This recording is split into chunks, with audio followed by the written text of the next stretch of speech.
السلام عليكم اخواتنا وحبايبنا، وحشتونا جدا. يوم كروي من الطراز الرفيع. كل اللي عايز يتمتع ويشبع كرة النهارده يكمل معانا الفيديو ده للاخر، وادينا اللايك المتين بتاعنا عشان تشجعونا ان احنا نتابعكم باخر ومواعيد المباريات كلها، عشان احنا بنعمل كل الكلام ده عشانكم.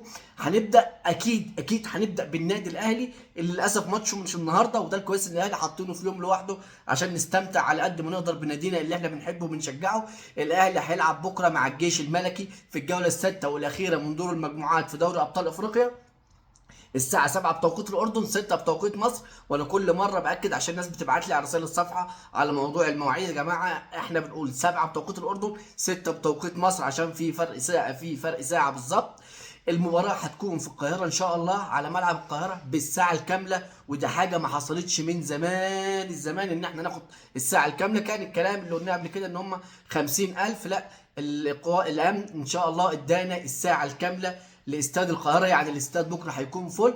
التذاكر نزلت على موقع تذكرتي في اقل من نص ساعه، كانت التذاكر خالصه. يعني ان شاء الله الملعب هيكون مليان عن اخره بكره في ضيافه الجيش الملكي، واحنا هنكون في استضافه الجيش الملكي. انا مش عارف اهني فيهم الصح يعني، بس اهلا وسهلا بالجيش الملكي في جحيم استاد القاهره. وهتشوفوا يعني ايه جمهور الاهلي، ويعني هتشوفوا يعني ايه الجمهور المصري، ويعني هتشوفوا يعني ايه تدخل استاد القاهره تتخض وتتوتر ويحصل لك حاجات انت مش متخيلها ومش هتحس بيها غير لما تخش الاستاد بكره. الموضوع كله في اطار الكوره، مش هيطلع عن اطار الكوره عشان الناس بس ما تفهمش كلامنا غلط. المباراه بكره زي ما قلنا 7 بتوقيت الاردن، 6 بتوقيت مصر.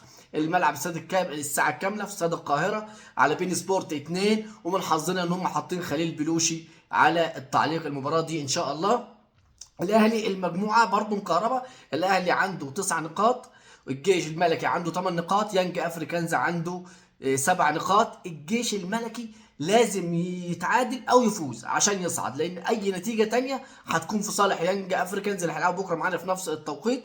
الاهلي بكره رجع له امام عاشور. الناس اللي كانت اللي عارفه يعني ما عندناش غيابات غير زيزو و التريزيجيه، ودول من الاعمده الرئيسيه في الفريق، بس عندنا لعيبه تانية على مستوى عالي جدا. امام عاشور خلاص ان شاء الله بكره بنسبه كبيره هيبدا. الشناوي برضو احتمال يبدا واحتمال لا، بس بنسبه 99% مصطفى شوبير هيبدا. نخش المباراه اللي بعد كده. الزمالك النهارده والمصري هيلعبوا. الزمالك هيلعب برضه الساعة 7 بتوقيت النهارده بقى. مباراة الزمالك دي عشان الناس بس ما تلخبطش، الزمالك النهارده هيلعب الساعة 7 بتوقيت الأردن، 6 بتوقيت مصر، ضد كايزر تشيفز على استاد القاهرة بتعليق علي محمد علي بين سبورت 3.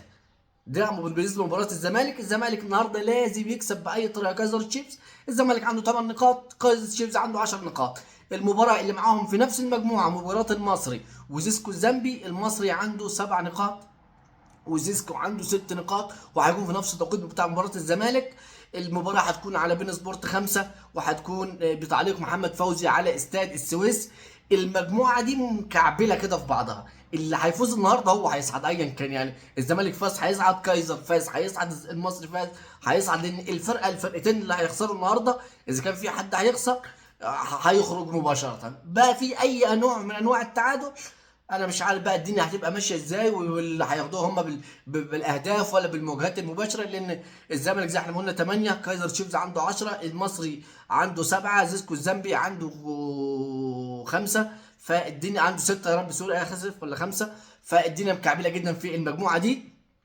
هنخش بعد كده في مباراة تانية برضو النهارده في دور المجموعات في دوري ابطال افريقيا مش في الكونفدرالية. المجموعة الأولى اللي فيها الهلال السوداني وسانت لوبيبو الجنوب افريقي، ومولودية الجزائر وسان داونز. ده مساند سوري، سانت لوبيبو ده زامبي. المجموعة دي برضو فيها برضو كمية من الكعبلة وكمية من تقارب النقاط فوق ما تتخيلوا. برضو اللي هيكسب النهارده هيصعد. الهلال عنده 8، سانتو لوبيبو عنده 5، ومولودية الجزائر عندها 7، سان داونز عنده 6. برضو اللي هيكسب النهارده هيصعد. اي تعادل تخش بقى في حسبة بيرما والمواجهات المباشرة والاهداف واللي لهم واللي عليهم، وموضوع كبير جدا. كمان هخش النهارده كاس الاتحاد الانجليزي. مانشستر سيتي النهارده هيلعب الساعه 6 بتوقيت مصر، 5 6 بتوقيت الاردن، 5 بتوقيت مصر. وليفربول هيلعب ضد برايتون في برضه نفس الكاس. هيبقى برضه على الساعة. كل الماتشات دي هتبقى الساعة 11 بتوقيت الأردن، 10 بتوقيت مصر. وبرضه معانا النهارده في الدوري الأسباني ريال مدريد ضد ريال سوسيداد، برضه 11 بتوقيت الأردن، 10 بتوقيت مصر. اللي النهارده يوم كروي كبير جدا. اللي بيشجع الاهلي واللي بيشجع الزمالك واللي بيشجع ليفربول. الاهلي قلنا بكره، النهارده الزمالك ومصري وليفربول والسيتي وريال مدريد. الناس اللي بتشجع الناس دي كلها هيبقى يوم كوره، وحتى اللي بيشجعش هيستمتع كوره زي ما هو عايز النهارده. وان شاء الله ما يكونش في مفاجآت النهارده، ويسعد المصري ويسعد الزمالك. وولادنا النهارده ان شاء الله يشارك عمر مرموش مع السيتي، ويشارك محمد صلاح مع ليفربول، ويفوز ريال مدريد، من احنا من مشجعين ريال مدريد.